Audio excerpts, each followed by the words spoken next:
नमस्कार दोस्तों। दोस्तों, जीएसटी और यूपीआई के मिले जुले रिजल्ट अब आने शुरू हो गए हैं।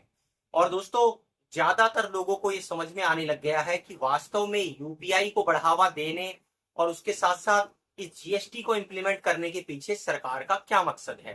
दोस्तों, कुछ हालिया ऐसी घटना हुई है जिससे जो छोटे रेडी ठेले वाले अ, जो लोग हैं जो अपना सामान बेचते हैं, उनके पास भी जीएसटी के नोटिस आने की खबरें आने लग गई हैं। और दोस्तों, ऐसा ही एक वाकया हुआ है कर्नाटक में। तो दोस्तों, इस वाक्य के बारे में डिटेल से पूरी बात करेंगे और क्या इसके अंदर निकल के आता है यूपीआई पेमेंट और जीएसटी के बारे में, उसकी चर्चा होगी। उससे पहले हमारे वीडियो को लाइक और सब्सक्राइब दोस्तों जरूर कर लीजिए। अब बात करते हैं दोस्तों कर्नाटक में हुई एक घटना के बारे में, जिसमें दोस्तों कर्नाटक के हावेरी में 4 साल से एक व्यक्ति जो सब्जी बेच रहा था दोस्तों, जैसे छोटे मोटे वेंडर होते हैं सब्जी बेचने वाले, वैसा ही एक वेंडर था दोस्तों। उसका नाम शंकर गौड़। तो यूपीआई पेमेंट जो है, क्योंकि स्वीकार ज्यादातर लोग अब करते हैं, बहुत सारे लोगों के पास खुले पैसे नहीं होते हैं।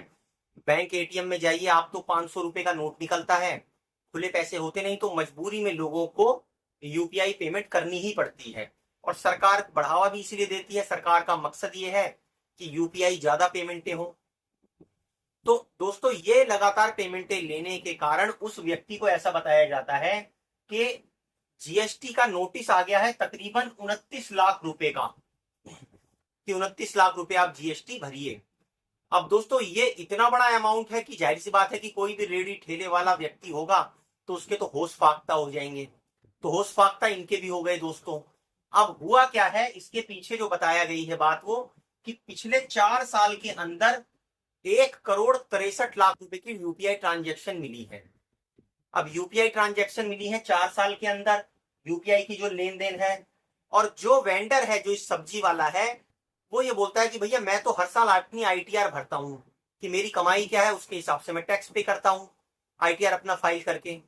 अब जीएसटी वाले कह रहे हैं भैया 4 साल के अंदर तुम्हारा इतना अमाउंट का जो है ट्रांजेक्शन हुआ है, उसके हिसाब से तुम्हारा इतना अमाउंट बनता है, तुम भरो।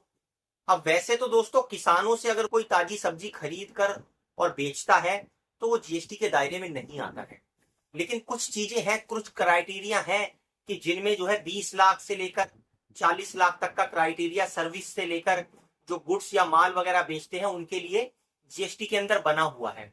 लेकिन सवाल तो दोस्तों यहाँ पर ये आता है कि कोई व्यक्ति अगर सब्जी बेच रहा है और अगर उसने 4 साल के अंदर इतनी पेमेंट ली है, लेन देन किया है, जिसमें कुछ आया भी होगा, कुछ पेमेंट किया भी होगा, तो यहाँ पर देखने वाली बात यह है कि उस सब्जी के व्यवसाय में वो अकेला व्यक्ति नहीं जुड़ा होगा, उसके साथ उसके परिवार के या आसपास के 2-3 लोग जरूर जुड़े होंगे, क्योंकि दुकान चला पाना रेडी ठेले की भी अकेले व्यक्ति के बस का काम नहीं होता है।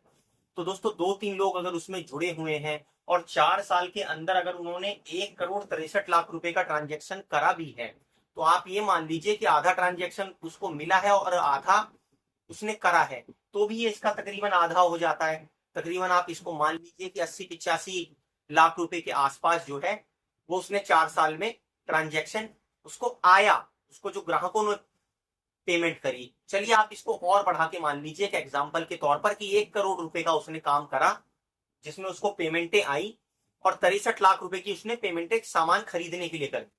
तो 1 करोड़ रुपए अगर उसने 4 साल में करे तो 1 साल में निकल कर आता है दोस्तों लगभग 25 लाख रुपए। अब 25 लाख रुपए अगर उसका निकल के आता है, तो आप ये देखिए कि उसमें वो जो माल लेकर आ रहा है उसमें कितने लोगों का मेहनताना है। अगर 2 से 3 लोग काम करते हैं उसके अंदर दोस्तों, तो 5-6 लाख रुपए अगर वो सालाना कमाते हैं, तो वो अपना आईटीआर फाइल करते हैं, अपनी कमाई को दिखाते हैं।